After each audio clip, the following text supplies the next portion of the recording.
ఇప్పటికైనా రాష్ట్ర ప్రభుత్వం దిగి రావాలి, కేంద్రంపై ఒత్తిడి తీసుకురావడంతో పాటు కేంద్రం ఇచ్చిన డబ్బులతో పాటు ఆ కుటుంబాలని మానవీయ కోణంలో ఆదుకోవాలి, మానవత్వం చూపించాలని చెప్పి సర్వత్రా డిమాండ్ వినిపిస్తుంది.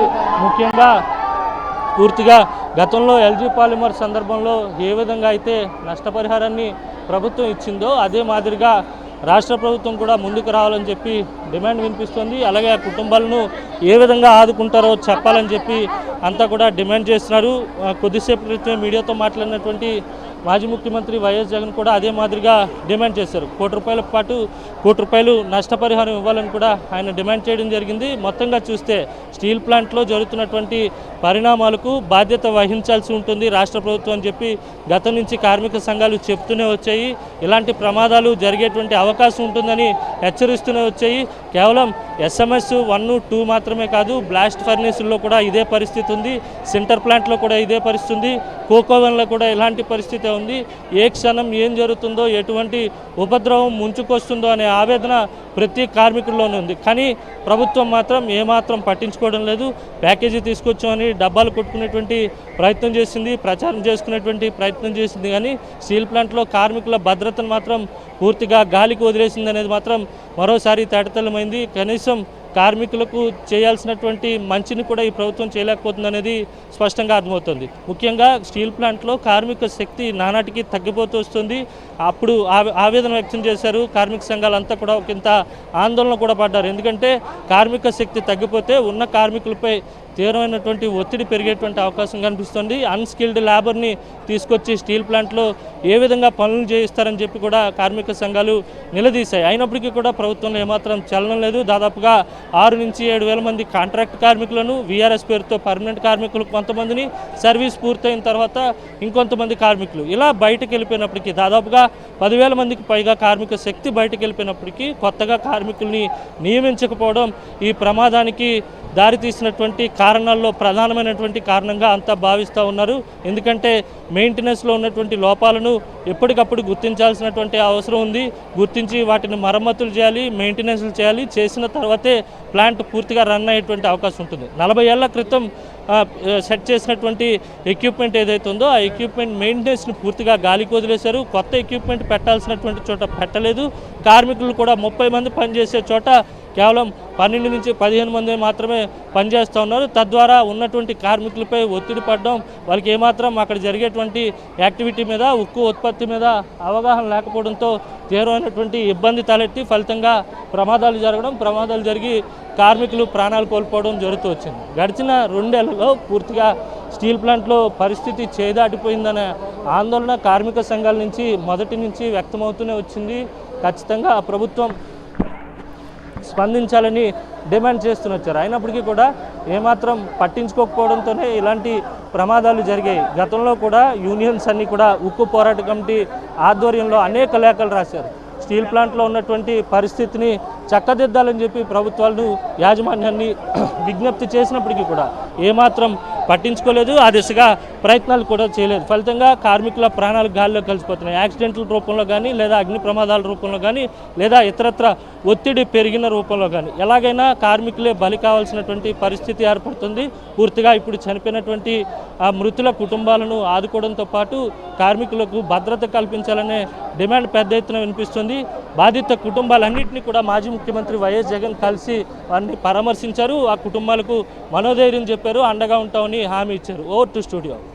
Right, thank you Anil. అది పరిస్థితి. మొత్తం మీద కిమ్స్ ఐకాన్ హాస్పిటల్లో బాధితులను వైఎస్ జగన్ పరామర్శిస్తున్న దృశ్యాలు చూస్తూ ఉన్నాం. అన్స్కిల్డ్ లేబర్ని ప్లేస్మెంట్లో తీసుకొని ప్రైవేటీకరణ దిశగా ముందుకు వెళుతూ నిష్ణాతులైన ఉద్యోగులను తొలగిస్తూ వచ్చింది ప్రభుత్వం. ఆ తర్వాత ప్రొడక్షన్ లింక్డ్ జీతాలని అనౌన్స్ చేసి వారిపైన పని ఒత్తిడిని తీసుకువచ్చారన్న ఆరోపణలు కూడా వినిపిస్తూ ఉన్నాయి. దాదాపు 28,000 మంది పనిచేస్తూ ఉన్న చోట 2 ఏళ్ల కాల పరిమితిలోనే 10,500 మందిని తొలగించడంతో ఈ సంస్థ పైన ప్రభుత్వానికి, అలాగే స్టీల్ ప్లాంట్ యాజమాన్యానికి ఎంత నిబద్ధత ఉందో అర్థమవుతుంది అన్న ఆరోపణలు కూడా వినిపిస్తూ ఉన్నాయి. మొత్తం మీద యాజమాన్యం నిర్లక్ష్యం కొట్టొచ్చినట్లుగా కనిపిస్తోంది. కేవలం SMS 1, 2లో మాత్రమే కాదు, వివిధ విభాగాల్లో కూడా అనేక రకాల సమస్యలు ఉన్నాయి. ఇవి పలు దఫాలుగా వారి దృష్టికి తీసుకువెళ్ళినా కూడా సరైన రెస్పాన్స్ లేకపోవటమే జరిగిన ప్రమాదానికి కారణమని తెలుస్తోంది. ప్రస్తుతం మనం చూస్తూ ఉన్నాం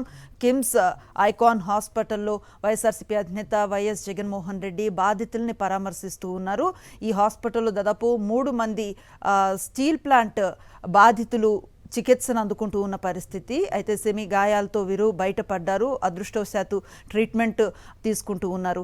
వీరిని పరామర్శించి వాళ్లలో కొంత భరోసా నింపే ప్రయత్నం వైఎస్ఆర్సీపీ అధినేత వైఎస్ జగన్ చేస్తూ ఉన్న దృశ్యాలు మనకు కనిపిస్తూ ఉన్నాయి. ఇక్కడ కూడా బాధితుల కుటుంబాలు ఎదురు చూస్తూ ఉన్నారు. వైఎస్ జగన్తో తమ ఇబ్బందుల్ని, జరిగిన పరిణామాలని వివరించుకునే ప్రయత్నం చేస్తూ ఉన్నారు.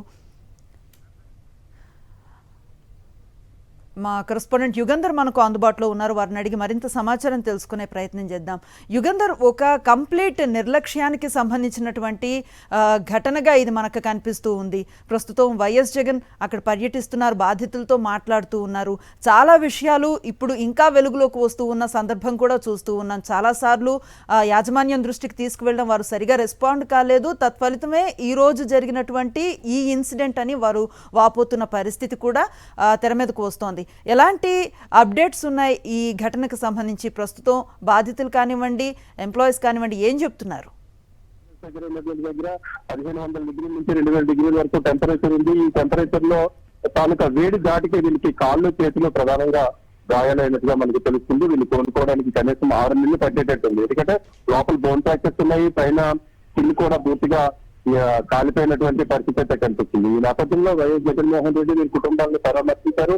ఏదైతే ప్రభుత్వం నిర్లక్ష్యం చేసిందో స్టీల్ ప్లాంట్ యాక్చువల్ గా కాంపన్సేషన్ విషయంలోకి వచ్చేసరికి వాళ్ళకి వచ్చినటువంటి కేవలం ఇన్సూరెన్సెస్ మాత్రమే స్టీల్ ప్లాంట్ లో ఇచ్చారు. ప్రభుత్వం నుంచి మాత్రం ఏ విధమైనటువంటి కాంపన్సేషన్ ఇవ్వకపోవటం అనే దాని మీద మాజీ ముఖ్యమంత్రి వైఎస్ జగన్మోహన్ రెడ్డి వీళ్ళందరినీ కూడాను ప్రభుత్వాన్ని వీరి సమక్షంలో నిలదీయడం జరిగింది. అదేవిధంగా గత ఏడాది ఏప్రిల్ 1వ తేదీన పెంటయ్య అనేటువంటి స్టీల్ ప్లాంట్ కార్మికుడు చనిపోయారు. ఆ కుటుంబానికి ఆ రోజున పరిహారం ఇస్తామని చెప్పారు. ఆ తర్వాత ఉద్యోగం ఇస్తామన్నారు. ఏడాది అయినప్పటికీ కూడాను పరిహారం గానీ ఉద్యోగం గానీ ఇవ్వకపోవడం కూడాను ఆ బాధిత కుటుంబం ఈ రోజు వైఎస్ జగన్మోహన్ రెడ్డిని కలిసిన తర్వాత వాళ్ళకి గట్టిగా నిలదీసినటువంటి పరిస్థితి. ప్రభుత్వం పూర్తిగా కార్మికుల పక్షాన లేదు అనేటువంటిది అర్థమవుతుంది. ముఖ్యంగా నిన్న పవన్ కళ్యాణ్ వచ్చారు. పవన్ కళ్యాణ్ కూడా కార్మికులదే తప్పు అన్నట్టుగా మాట్లాడుతున్నారు. ఆ తర్వాత లోకేష్ కూడా వచ్చారు. లోకేష్ కూడా కార్మికులకి ఇవ్వాల్సింది ఇచ్చేసాము, మేము కాబట్టే ఇచ్చామని అంటున్నారు. మీరేమి ఇచ్చారు అని అక్కడ ఉన్నటువంటి కార్మిక సంఘాలు నిలదీసేసరికి ఆయన బుల్డోజ్ చేసే ప్రయత్నం అయితే చేశారు. కానీ ఒక్క రూపాయి కూడా ప్రభుత్వం తరపున ఈ కార్మిక కుటుంబాలకు ఇస్తామని మాత్రం ప్రకటన చేయకపోవడం ఇక్కడ తీవ్రమైనటువంటి చర్చనీయాంశమైంది. ఆ తర్వాత విషయానికి వచ్చినట్టయితే ప్రభుత్వం ఇప్పటికీ కూడాను దీని మీద ఒక కమిటీ వేశామని చెప్పన్నారు. కమిటీ ఎంతవరకు విజిట్ చేయలేదు. ఆసుపత్రికి వచ్చేసి ప్రత్యక్ష సాక్షులైనటువంటి ప్రత్యక్ష బాధితులైనటువంటి వారిని కూడాను ఎక్కడ ఎంక్వైరీ చేసినటువంటి పరిస్థితి అయితే కనిపించలేదు. ఇమీడియట్గా చేయాల్సినటువంటిది. ఎందుకంటే ఇది దేశవ్యాప్తంగా ఒక స్టీల్ ప్లాంట్లోనే జరిగినటువంటి విస్ఫోటనం దేశవ్యాప్తంగా కూడా పెద్ద చర్చనీయాంశమైంది, పెద్ద ఇన్సిడెంట్ కూడా అయ్యింది. అయినప్పటికీ కూడాను కేంద్ర భారీ పరిశ్రమల శాఖ కానీ లేదు అని అనుకుంటే స్టీల్ ప్లాంట్స్ శాఖ కానీ ఈ రెండు కూడా స్పందించినటువంటిది లేదు, బాధితులను కలిసినటువంటిది లేదు. కేవలం రాజకీయ పక్షంగానే మాత్రమే దీన్ని చూస్తున్నారు తప్పితేనే దీన్ని బుల్డోజ్ చేయాలనుకుంటున్నారు. బాధితులకు మాత్రం ఏ విధమైనటువంటి హామీ ఇచ్చేటువంటి పరిస్థితి లేదు. నిన్నప్పటికీ కార్మిక సంఘాలు లోకేష్ని నిలదీసినటువంటి పరిస్థితి కనిపించింది. మీరు ఈ విశాఖపట్నం విడిచి వెళ్లేలోగా ప్రభుత్వం నుంచి ఏ మేరకు సహాయం అందిస్తారని చెప్పినప్పటికీ కూడా ఏమాత్రం కూడాను వాళ్ళు స్పందించినటువంటి పరిస్థితి. దీనిపైన కార్మిక సంఘాలన్నీ కూడాను అదేవిధంగా బాధిత కుటుంబాలు కూడా చాలా ఆగ్రహం వ్యక్తం చేస్తున్నాయి. ఈ నేపథ్యంలో మాజీ ముఖ్యమంత్రి వైఎస్ జగన్మోహన్ రెడ్డి ఈ ప్రాంతానికి రావడంతో ఆయనతో కూడా ఈ కార్మిక సంఘాలన్నీ చెప్పి గతంలో ఉన్నటువంటి ప్రభుత్వాలు అదే ముఖ్యమంత్రిగా వైఎస్ జగన్మోహన్ రెడ్డి గారు ఉన్నప్పుడు ఇక్కడ ఉన్నటువంటి ఎల్జీ పాలిమర్స్లో గొడవ జరిగింది. ఎటువంటి ఆంక్షలు లేకుండా అటు ఫ్యాక్టరీ ఇచ్చేటువంటి కాంపన్సేషన్తో పని లేకుండా ప్రభుత్వమే ₹1 కోటి పరిహారం 24 గంటల్లోగా ప్రకటించి వెంటనే అందజేసినటువంటి ట్రాక్ రికార్డ్ అయితే గత ప్రభుత్వంలో ఉంది. ఈ ప్రభుత్వం అయితే కార్మికులు చనిపోయారు, గాయాలయ్యాయి, అయినా కూడా ప్రభుత్వం నుండి పరిహారం ప్రకటించడం విషయంలోని ఇప్పటికీ కూడా దాదాపు 2 రోజులు 3 రోజులు అయిపోతున్నప్పటికీ కూడా ప్రకటించినటువంటి పరిస్థితి దుస్థితి అయితే కనిపిస్తుంది. దీంతో విశాఖవాసులంతా కూడా చాలా ఆగ్రహంగా కనిపిస్తున్నటువంటిది అయితే మనకు కనిపిస్తుంది.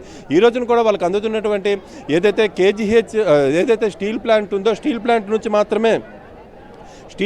మాత్రమే వీళ్ళకి అన్ని రకాలైనటువంటి హెల్ప్ జరుగుతుంది. కానీ ప్రభుత్వం నుంచి మాత్రం ఏ విధమైనటువంటి హెల్ప్ జరుగుతున్నట్టుగా మనకి తెలుస్తుంది. ఇది మొత్తంగా తీసుకున్నట్టయితే ఒక నిర్లక్ష్యానికి గురయ్యారు. బాధితులు ఎవరికి కూడా కార్మికులకి ఎక్కడైనా ఒక ప్రమాదం జరిగితే ఈ ప్రభుత్వం ఆదుకోదు అనేటువంటిది అయితే మాత్రం చాలా స్పష్టమైంది. దీన్ని కార్మిక లోకం కూడా గుర్తించారు. కార్మికులు కూడాను నిన్నటి నుంచి ఇదే ఆగ్రహంతో ఉన్నటువంటి పరిస్థితి. గత ప్రభుత్వానికి ఈ ప్రభుత్వానికి కంపారిజన్ కూడా చేస్తున్నారు. గత ప్రభుత్వం ఇట్లాంటి ఇన్సిడెంట్స్ జరిగినప్పుడు ఏదైనా పరిశ్రమ అనేటువంటిది ప్రభుత్వం అనుమతులతో వచ్చినటువంటి పరిశ్రమ, ఆ పరిశ్రమలో ఏదైనా జరగకూడని ప్రమాదం జరిగినప్పుడు ప్రభుత్వం కూడా తోడ్పాటును అందించాలి, ప్రభుత్వం కూడా సాయం అందించాలి.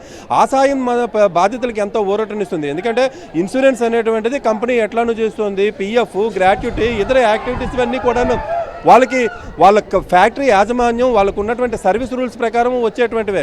కానీ పరిహారం అనేటువంటిది ప్రభుత్వం ఇవ్వాలి, మానవత్వంతో ఇవ్వాలి, మనసు పెట్టి ఇవ్వాలి, బాధ్యతలను ఆదుకోవాలి అనేటువంటిది ఇక్కడ చర్చ సాగుతున్నటువంటి పరిస్థితి. ఇదే విషయంలో గతంలో కూడాను వైఎస్ జగన్మోహన్ రెడ్డి సీఎంగా ఉన్నప్పుడు ఆయన స్పష్టంగా చెప్పినటువంటిది ఉంది. మానవత్వంతో ఆలోచిస్తున్నాం, వీళ్ళనందరినీ కూడా మానవత్వంతో మేము ఆదుకోవాల్సినటువంటి వీళ్ళనందరినీ కూడాను మేము